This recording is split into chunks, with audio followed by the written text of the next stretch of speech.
Hello friends, I am Tanvi Mishra and welcome back to my channel fly high. आज हम Mughal empire को आगे बढ़ाते हुए पढ़ेंगे अकबर के बारे में। हुमायूं तक हमने पढ़ लिया था, आज हम पढ़ेंगे अकबर के बारे में। तो अकबर का जन्म कहाँ पे हुआ था? 1542 ईस्वी में। कहाँ पे हुआ था? अमरकोट में। अमरकोट नामक स्थान पे अकबर का जन्म हुआ था। अकबर की माता का नाम क्या था? हमीदा बानो। और अकबर के पिता कौन थे? हुमायूं। और अकबर का उपनाम क्या पड़ा था? ये क्वेश्चन पूछा जाता है कई बार। तो अब अकबर का उपनाम तो बहुत सारे थे, लेकिन जो मुख्यतः था वो क्या था? जलालुद्दीन अकबर। अकबर को जलालुद्दीन अकबर के नाम से जाना जाता था। और उसका सिंहासन पे कब बैठा था अकबर? तो कब बैठा था? 1556 में, जब हुमायूं की मृत्यु हो गई थी। तो हुमायूं के मृत्यु के तत्पश्चात तुरंत ही बाद 14 वर्ष की आयु में अकबर सिंहासन पे बैठ गया था। और उनकी पत्नी कौन थी? अकबर की पत्नी कौन थी? जोधाबाई। वैसे तो कई पत्नियां थी अकबर की, लेकिन जो इतिहास में जिनका नाम मिलता है हर जगह, वहाँ वो एक मुख्यतः पत्नी है, वो कौन सी हैं? जोधाबाई। सिंहासन पर बैठने के बाद प्रारंभिक उपलब्धियां क्या क्या हुई अकबर की? पहले तो सबसे पहले उसने पानीपत का द्वितीय युद्ध लड़ा, जो कि किसके बीच लड़ा गया? हेमू और अकबर के बीच में लड़ा गया। कब लड़ा गया था? 1556 ईस्वी में। और इस युद्ध के बाद, इस युद्ध में अकबर इतना अभी नहीं था काबिल कि ये पानीपत का युद्ध जीत सके, लेकिन हेमू की आंख पर तीर लगने के कारण उस हेमू की सेना भाग गई थी और अकबर की जो पराजय थी वो विजय में बदल गई और उसने दिल्ली और आगरा को अपने आधिपत्य में स्थापित कर लिया।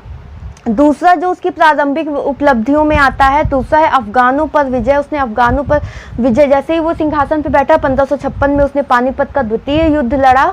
और उसके बाद अफगानों पर विजय यानी 1557 में उसने क्या? अफगानों पर विजय की।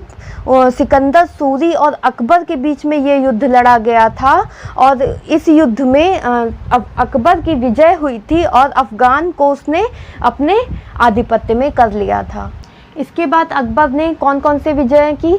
मालवा विजय पहले उसने की। बाज बहादुर से हुआ था युद्ध। इस विजय में बाल बहादुर और अकबर के बीच में कब हुआ था? 1561 ईस्वी में, और अकबर की विजय हुई थी। गोंडवाना विजय पहले भी बताया था, दुर्गावती और अकबर के बीच में हुई थी और 1564 ईस्वी में ये हुई थी गोंडवाना का युद्ध। और फिर राजपूतों से युद्ध नहीं हुआ था।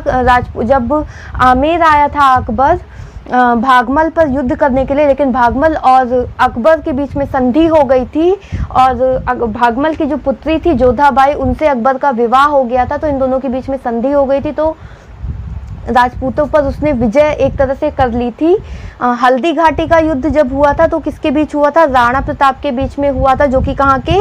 मेवाड़ के राजा थे। कब हुआ था? 1576 ईस्वी में हुआ था।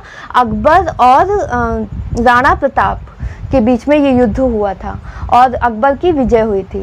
पांचवा युद्ध कौन सा था? रणथंभौर एवं कलिंजर का युद्ध था। इसमें क्या हुआ था? सुरजन सिंह, जो कि रणथंभौर के शासक थे, और कलिंजर के रामचंद्र शासक थे। दोनों ने मिलकर अकबर ने जब दोनों पे अटैक किया था 1569 ईस्वी में, तो उसके बाद अकबर के सामने ये दोनों टिक नहीं पाए थे और इन दोनों ने आत्मसमर्पण कर दिया था अकबर के सामने।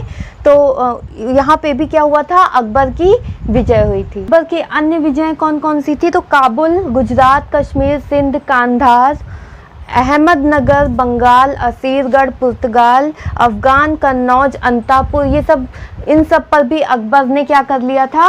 अपना अधिकार कर लिया था। उसके बाद कौन कौन सी चीज़ें जो अकबर ने शुरू की और कौन कौन सी चीज़ें जो अकबर ने समाप्त की हैं, तो वो क्या है? और ये सारी चीज़ें बदलाव जो आए हैं अकबर में, वो आए हैं। पहले वो बहुत ही क्रूर शासक था, लेकिन जोधाबाई के असर की वजह से अकबर का स्वभाव में बहुत ही ज़्यादा परिवर्तन आया और उसने ये सारी चीज़ें, कुछ चीज़ें समाप्त की जो कि पहले बुरी थी और कुछ चीज़ें शुरू की जो कि पहले समाज में नहीं थी और लेकिन होनी चाहिए थी। जैसे कि जजिया कर था, वो जो हिंदुओं पे होता था, केवल मुस्लिम पे कोई कर नहीं होता था। उसने 1564 ईस्वी में इस कर को समाप्त किया और हिंदुओं को बहुत बड़ी इससे राहत हुई। दूसरा क्या था? हिंदुओं को उच्च कर प्रदान करना। हिंदुओं को क्या हुआ? उच्च कर प्रदान किया उसने।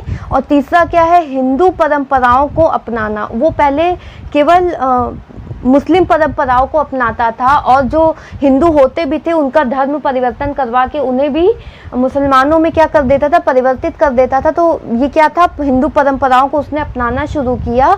और चौथा क्या है, विभिन्न धर्मों का आदर, विभिन्न धर्म जैसे कि जैन धर्म, पारसी, ईसाई, ये सब धर्मों का भी उसने आदर करना शुरू किया, ना ही केवल मुस्लिम धर्म का, बाकी सारे धर्मों का भी उसने आदर करना शुरू किया। पांचवा पॉइंट है हमारा दीन इलाही।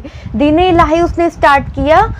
ये इसमें क्या था कि जो पहले धर्म परिवर्तन करवा दिया जाता था हिंदुओं का भी कि वो मुस्लिम ही बनकर रहेंगे, तो ये चीज़ों पर भी उसने क्या की, रोक लगाई, इन सब चीज़ों को भी क्या किया, समाप्त किया। छठा क्या है, हिंदू समाज में सुधार।